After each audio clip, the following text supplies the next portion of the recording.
നമസ്കാരം. KCV ന്യൂസിലേക്ക് സ്വാഗതം. ഞാൻ സൗമ്യ. പ്രധാന വാർത്തകൾ.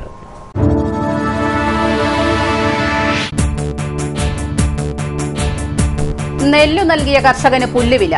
കാലവിളംബം കൂടാതെ സംഭരണ വില വിതരണം ചെയ്തില്ലെങ്കിൽ അടുത്ത പുഞ്ചകൃഷി ഇറക്കണോ വേണ്ടയോ എന്ന് കർഷകരും കർഷക സംഘടനകളും ആലോചിക്കണമെന്ന് ഫാദർ തോമസ് പീലിയാനിക്കൽ.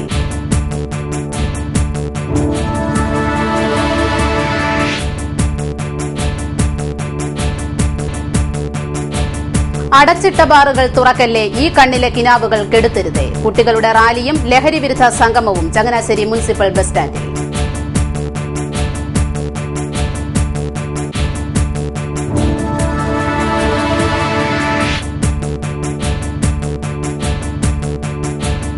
പത്രവും പ്രതിരോധവും വിദേശ കുത്തക കമ്പനികൾക്ക്. ചട്ടുകമായി മോദിയും സർക്കാരും പിച്ചച്ചട്ടിയെടുക്കുവാൻ പട്ടിണിപ്പാവങ്ങളുമെന്ന് Ramankari LC secretary R. Rajendrakumar.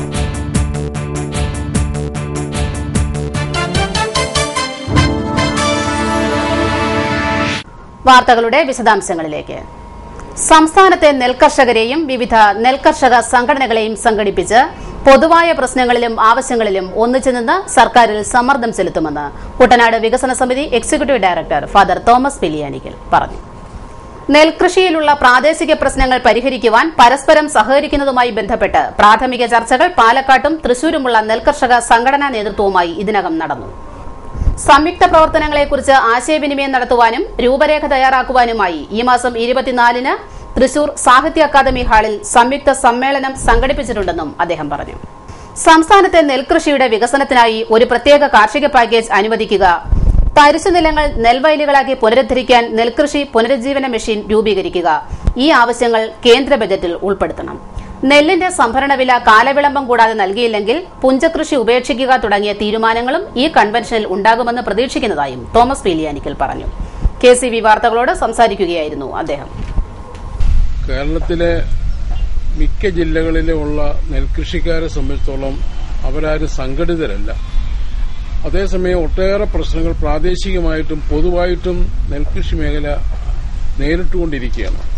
അതുകൊണ്ട് കേരളത്തിലെ പ്രധാനപ്പെട്ട നെൽകൃഷി ജില്ലകളായ പാലക്കാട്, തൃശൂർ, ആലപ്പുഴ, കോട്ടയം, പത്തനംതിട്ട മുതലായ ജില്ലകളിലെ വിവിധ കർഷക സംഘടനകളെയും കർഷകരെയും ഒരു കൊടക്കീഴിൽ ഒന്നിപ്പിച്ചു നിർത്തി പൊതുവായ പ്രശ്നങ്ങളിൽ ഒന്നിച്ച് ഗവൺമെന്റിന്റെ മേൽ സമ്മർദ്ദം ചെലുത്തുവാനും കേന്ദ്ര ഗവൺമെന്റിൽ നിന്ന് കിട്ടാവുന്ന ആനുകൂല്യങ്ങൾ ചോദിച്ചു വാങ്ങുവാനും അതേസമയം പ്രാദേശികമായിട്ടുള്ള വ്യത്യസ്തമായ പ്രശ്നങ്ങൾക്ക് പരസ്പരം സഹകരിച്ച് പരിഹാരം തേടുവാനും വേണ്ടി ഒരു സംസ്ഥാനതല കർഷക കൂട്ടായ്മയ്ക്ക് രൂപം കൊടുക്കാൻ വേണ്ടി ശ്രമിച്ചുകൊണ്ടിരിക്കുകയാണ്.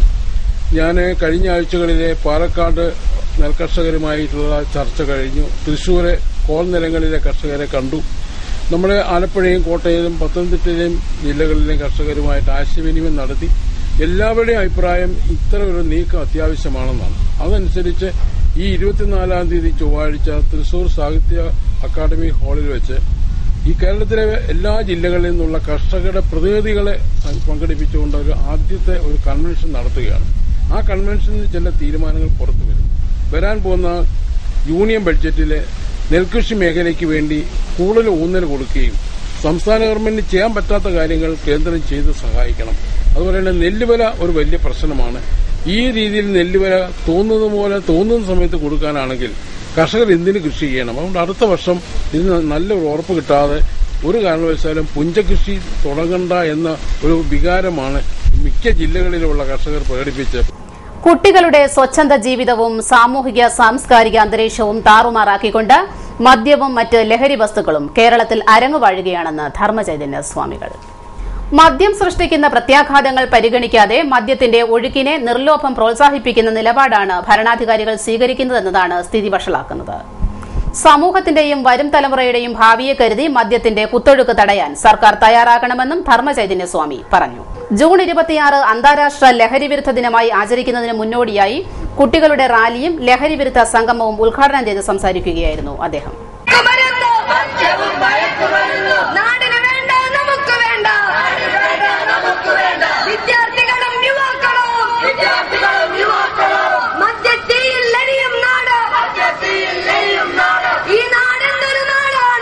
മഹാത്മാഗാന്ധി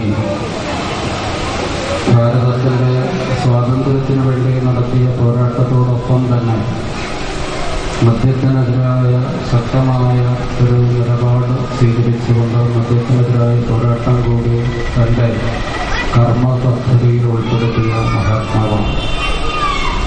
കേരളത്തിന്റെ സാമൂഹ്യ ചരിത്രത്തെ തിരുത്തിക്കുറിച്ച ശ്രീനാരായണ ഗുരുദേവൻ മദ്യത്തെ മുൻനിർത്തി അതിശക്തമായ ഭാഷയിൽ പറഞ്ഞിട്ടുണ്ട്.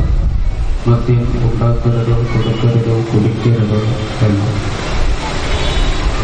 മദ്യം എല്ലാ നിലയിലും ഒരു മനുഷ്യനെ സംബന്ധിച്ച് അവന്റെ ആരോഗ്യത്തെ തകർക്കുന്നു, സാംസ്കാരിക നിലവാരം തകർക്കുന്നു, സാമ്പത്തിക സ്ഥിതി മോശമാക്കുന്നു, സമൂഹത്തിലുള്ള മാന്യതയില്ലാതെയാക്കുന്നു. ഏതർത്ഥത്തിൽ നോക്കുമ്പോഴും മദ്യം വലിയൊരു അപകടം തന്നെയാണ്. കേരള സംസ്ഥാന മദ്യവിരുദ്ധ ജനകീയ സമരസമിതിയിലെ കുട്ടികളുടെ പ്രസ്ഥാനമായ പ്രചോദനയാണ് പരിപാടി സംഘടിപ്പിച്ചത്. ചങ്ങനാശ്ശേരി റെയിൽവേ സ്റ്റേഷനിൽ നിന്നും റാലി ആരംഭിച്ചു. പെരുന്ന മുനിസിപ്പൽ ബസ് സ്റ്റാൻഡ് മൈതാനത്ത് സമീപിച്ചു. തുടർന്ന് നടന്ന സമ്മേളനത്തിൽ പ്രചോദന പ്രസിഡന്റ് ശ്രീകാന്ത് വേണുഗോപാൽ അധ്യക്ഷനായി. സെക്രട്ടറി മേധ സുരേന്ദ്രനാഥ് മുഖ്യപ്രഭാഷണം നടത്തി. Father Cherian രാമനാലിൽ, P K Krishnan, mini K Philip, R Salim Kumar, N G Radhakrishnan, R Meenakshi, advocate Ajitha Prakash, doctor Pattabhi സീതാഭിരാമൻ തുടങ്ങിയവർ സംസാരിച്ചു. നരേന്ദ്രമോദി അധികാരത്തിൽ വന്ന മാസങ്ങൾ തികയും മുൻപേ ജനദ്രോഹ നടപടികൾ ഓരോന്നായി പുറത്തുവരികയാണ്. കോൺഗ്രസ് ഭരിച്ചതിന്റെ പിന്തുടർച്ചയാണ് ബിജെപിയും മോദിയും നടത്തുന്നതെന്ന് Ramagiri local committee secretary R Rajendrakumar KCV വാർത്തകളോട് പറഞ്ഞു. ബിജെപി അധികാരത്തിൽ വന്ന ശേഷമാണ് പ്രതിരോധ മേഖലയിലും മാധ്യമരംഗത്തും 100% വിദേശ നിക്ഷേപം കൊണ്ടുവന്നത്. എന്നാൽ കോൺഗ്രസ് ഭയപ്പെട്ടിരുന്ന പല പദ്ധതികളും കേന്ദ്രത്തിൽ നരേന്ദ്രമോദി നടത്തുകയാണ്. റെയിൽവേ നിരക്ക് വർധനയും ചരക്കുകൂലി വർധനവും ഏറ്റവും കൂടുതൽ ബാധിക്കുന്നത് സാധാരണക്കാരായ ജനങ്ങളെയാണ്. ഇതിനെതിരെ ശക്തമായ സമരവുമായി മുൻപോട്ട് പോകുമെന്നും രാജേന്ദ്രകുമാർ പറഞ്ഞു. നരേന്ദ്രമോദി ഗവൺമെന്റ് അധികാരം ഏറ്റിട്ട് ഒരു മാസം തികഞ്ഞില്ല. ഇതിനു മുമ്പേ ജനദ്രോഹം വെളിപ്പെട്ടു വരികയാണ്. റെയിൽവേ നിരക്ക് വർധന, ചരക്കൂലി വർധന ചൊവ്വാഴ്ച മുതൽ പ്രാബല്യത്തിൽ വരികയാണ്. കോൺഗ്രസ് ഭരണത്തിന്റെ കൃത്യമായ പിന്തുടർച്ചയാണ് മോഡി കൈക്കൊള്ളുന്ന ഈ ഇത്രയും ദിവസത്തെ ഭരണം വിലയിരുത്തിയ ബോധ്യപ്പെടുന്നത്.